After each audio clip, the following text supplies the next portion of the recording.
వేకువజామునే ప్రజల చెంతకు చేరుకున్నారు జిల్లా కలెక్టర్ పి రాజాబాబు.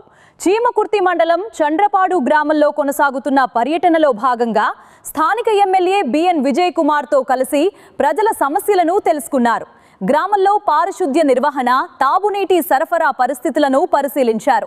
మండల పరిషత్ పాఠశాలను సందర్శించి ప్రాంగణ పరిశుభ్రత, విద్యార్థులకు అందుతున్న నీటి నాణ్యతను తనిఖీ చేశారు. అలాగే గ్రామ ప్రజలకు నీటి అవసరాలు తీర్చుతున్న చెరువును పరిశీలించి స్థానిక పరిస్థితులపై ఆరా తీశారు. ఈ సందర్భంగా అదనపు వాటర్ స్టోరేజ్ ట్యాంక్ అవసరమని గ్రామస్తులు కోరగా ట్యాంక్ నిర్మాణానికి ప్రతిపాదనలు సిద్ధం చేయాలని అధికారులకు కలెక్టర్ ఆదేశించారు.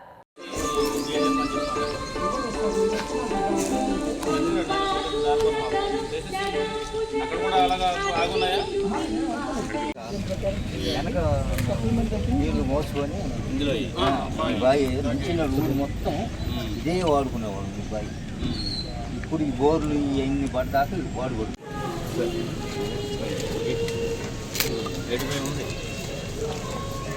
దానివల్ల